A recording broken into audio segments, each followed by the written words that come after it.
Ari nga po at kami ay nagkayayaan na magpunta sa peryahan. Nung una po ay nood lang kami.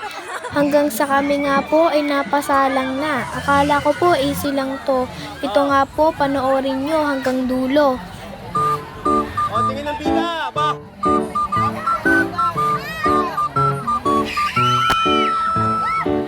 A few moments later.